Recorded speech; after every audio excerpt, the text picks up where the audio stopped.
I've come to tell you you must leave this house. Is it about the pension? Is that why you say that? Oh, it's not about the pension. I don't know what you're talking about. It was the Duke who sent me. The Duke? Do you know him? I'm sorry. The gentleman was speaking. Of course I'm speaking. I'm saying the Duke sent me to put you out. I don't understand. It's very simple. The Duke wants you to leave here because... Does he want the house for himself? Imagine the Duke wanting this house. No, he's going to pull the house down.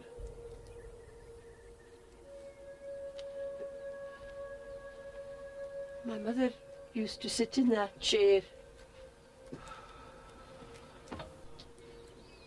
What are you looking at? Your land. For all the good it's ever done you. If you had any sense, you wouldn't worry about leaving it.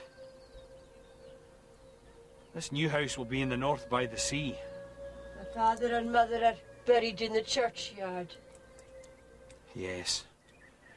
You people are always talking about the dead. This is my father's house.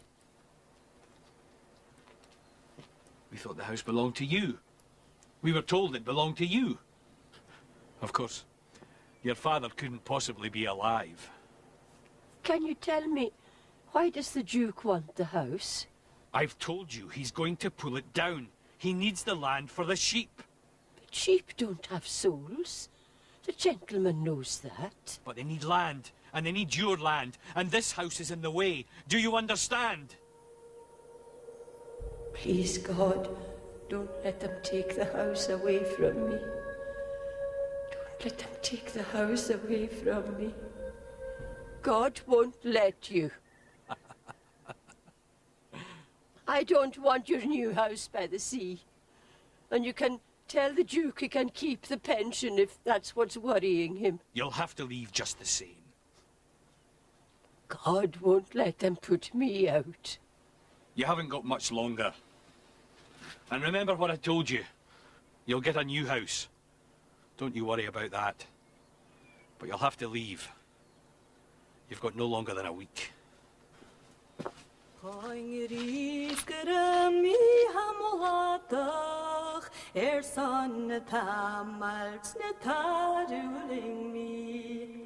So this is how it starts. The central character, an old woman, Mrs. Scott, threatened with eviction from her home, a poor cottage in Strathnaver in Sutherland. This is how Ian Crichton Smith sets the novel in motion. Consider the Lilies is set against the backdrop of the Highland clearances, which took place during much of the 19th century. Why did the landowners decide to move the people, their tenants, from the land? I object strongly to the term Highland clearances.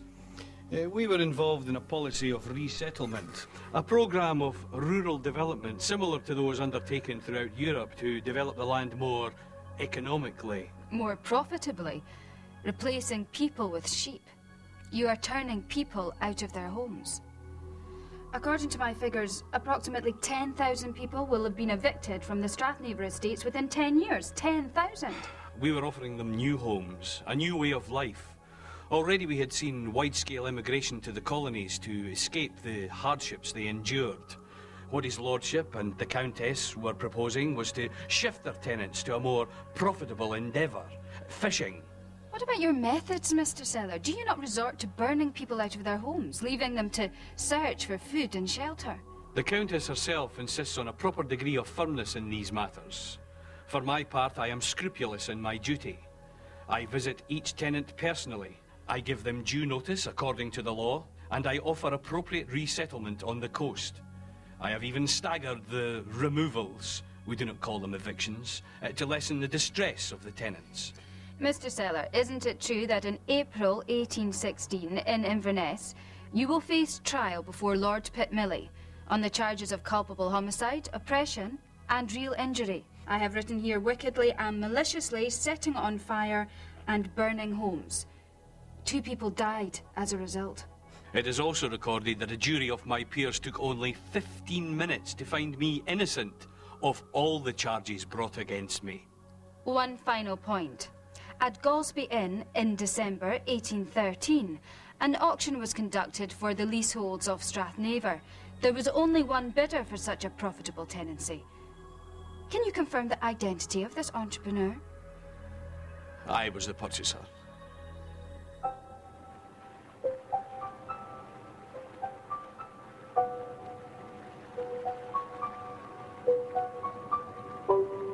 Consider the Lilies is not an historical novel. Crichton Smith doesn't really investigate the events of the Highland clearances. Much of what Patrick Seller just told us isn't touched on in the story. No, Crichton Smith wants us to be aware of the historical setting, wants us to be affected by the tragic consequences for the people involved, but he's not really interested in history as such. Crichton Smith plays with the timescale to prevent the reader from taking everything at face value. The actual Strathnaver evictions were set for Whit Sunday, 1814.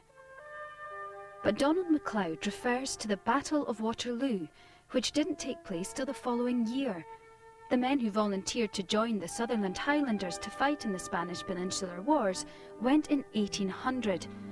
But in the novel, Mrs. Scott is 70 years old in 1814, so her husband would have been far too old to follow the Duke of Wellington to Spain. It doesn't add up. It's the same with the other characters. Patrick Seller existed, and Donald MacLeod was real enough. His essays are read even today. Locke was real too, but Crichton Smith changes the name from James to John. The minister, Reverend Brown, seems to be made up from two genuine churchmen, Donald Mackenzie and William Young, who were involved at Strathnaver. Mrs. Scott and the other villagers are fictional. Why does Crichton Smith mix fact and fiction? Mrs. Scott is the key. We can relate to her situation, the situation of the weak, facing forces beyond her control, things she can't understand. Mrs. Scott's difficulties are relevant even today. The novel is not about a specific time, it's about a person who changes because of what happens to her. Crichton Smith plays with dates and events because he wants us to find out the truth. We have to decide who and what to believe. Let's see how Mrs. Scott gets to the truth. Did I ever tell you, Mrs. Scott, how I lost my arm? I've heard something about it. Well, I'll tell you. I was at sea. Not everyone knows about it. We were on ship, you understand, and a storm blew up. We were all running about, seeing to the ropes and rigging, when one of the crew was washed overboard. He had been standing just beside me when the wave took him. I heard him scream above the noise of the wind. It put a gaze through my whole body. I was only 20 years old, you see. Well, without thinking, I dived in. I don't know how, but I got hold of his ear and I managed to keep him afloat. I was quite strong. I must have been quite strong. Well, they got a boat out, but as they were getting him out of the boat, my arm was damaged.